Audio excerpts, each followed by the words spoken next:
नमस्कार मेरे प्यारे भाइयों बहनों और बच्चों। आज कल हम सीता जी के जो अग्नि परीक्षा हुई थी लंका में, उसके विषय में वीडियो बनाएंगे, क्योंकि वह भी एक बहुत ही गंभीर और सोचने वाला विषय है। रामायण काल में जब सीता की अग्नि परीक्षा हुई थी तो उससे पहले सीता जी उनके साथ 13 साल तक, 14 साल का वनवास था, 1 साल बाकी था, उनके साथ जीवन व्यतीत कर चुकी थी। 14 साल मतलब में से मात्र 1 साल बाकी रह गया था, तो मतलब 13 साल का जीवन में क्या रामचंद्र जी का उनके ऊपर विश्वास नहीं था कि उन्हें अग्नि परीक्षा लेनी पड़ी सीता की। और ऊपर से कुछ लोगों का कहना है कि जो उस समय की जनता के मन में अविश्वास की भावना थी, उसको दूर करने के लिए उन्होंने सीता जी की अग्नि परीक्षा ली। ये तो आप लोग सब जानते ही हैं। जब श्री रामचंद्र जी लंका का युद्ध जीत लिए और विभीषण को भेजे सीता जी को लाने के लिए, तो सीता जी के साथ एक राक्षसी रहती थी, उसका नाम था त्रिजटा। त्रिजटा उनकी बहुत ही शुभचिंतक थी। उस दुख भरे दिनों में वह उनको हमेशा संतावना वगैरह देती रहती थी, ढांढस बंधाती थी कि राम जी आएंगे, आपको ले जाएंगे, आपका कोई कुछ नहीं बिगाड़ पाएगा, या रावण वगैरह कोई कुछ नहीं कर पाएगा, आप सम्मान के साथ रामचंद्र जी के साथ जाएंगी और रामचंद्र जी लंका का युद्ध जरूर जीत लेंगे। रामचंद्र जी ने युद्ध भी जीत लिया और लंका से अब सीता जी की जान विदाई का समय भी आ गया। अब सीता जी को रामचंद्र जी ने बुलवाया और सीता जी को अपनाने के लिए ही बुलवाया था, और सीता जी को अपने साथ अयोध्या ले जाने के लिए। लेकिन उस समय सीता जी के ऊपर बहुत प्रश्न उठे। तब सीता जी की उन्होंने अग्नि परीक्षा लेने का निर्णय किया। उन्होंने सबके सामने अग्नि तैयार की, उसमें सीता जी ने प्रवेश किया और अग्नि से प्रवेश करके वे सुरक्षित बाहर आ गई। तो इस तरह से जो उस समय की जनता थी, उन लोगों को संतुष्टि हुई कि हाँ, सीता जी एकदम पवित्र हैं। फिर रामचंद्र जी उनको लेकर आए।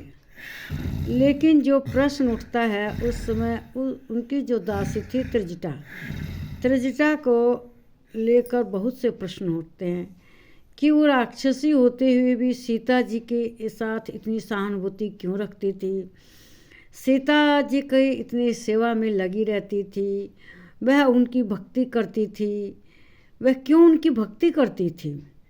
सीता जी को वो देवी मानकर, देवी रूपा उनकी पूजा करती थी, इसमें मानना नहीं था, वो उनकी देवी थी ही।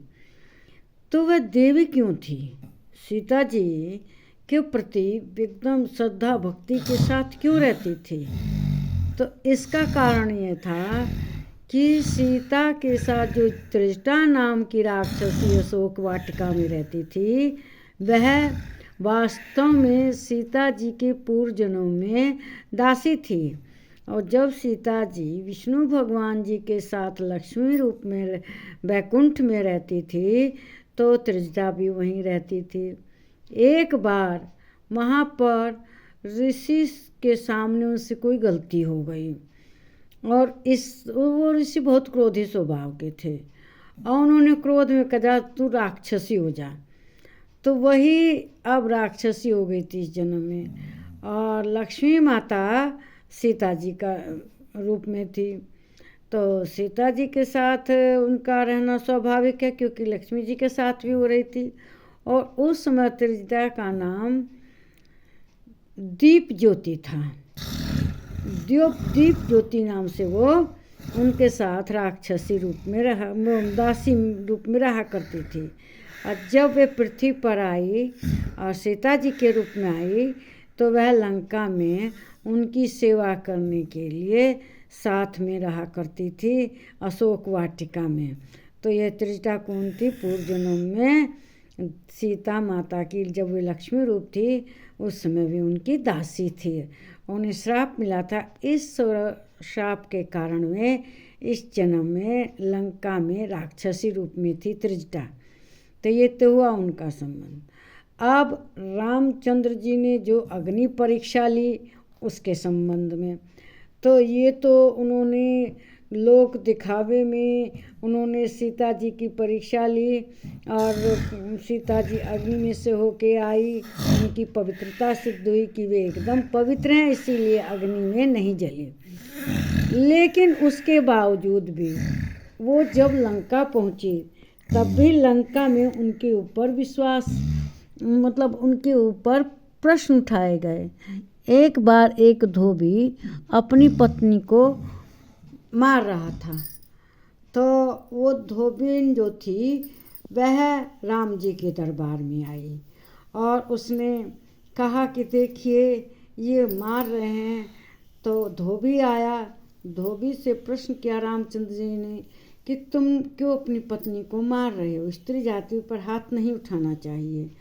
तो धोबी ने कहा देखिए आप तो बड़े आदमी हैं, राजा हैं, आपके यहाँ कुछ भी होता है तो चल जाता है, लेकिन हम लोग छोटे आदमी हैं, हम लोगों के यहाँ छोटी छोटी बात पर भी उंगली उठने लगती है। ये रात भर पता नहीं किसके घर के जाके रह के आई है और अब मैं इसे नहीं रख सकता।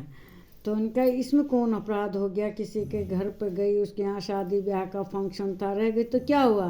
तो क्या देखिए वो तो आप लोग हैं बड़े आदमी, राजा, आपकी पत्नी 9 महीने तक रावण के यहाँ रह के आई और आपने रख लिया, लेकिन हम लोग ऐसा नहीं कर सकते, हम लोग तो सामान्य आदमी हैं।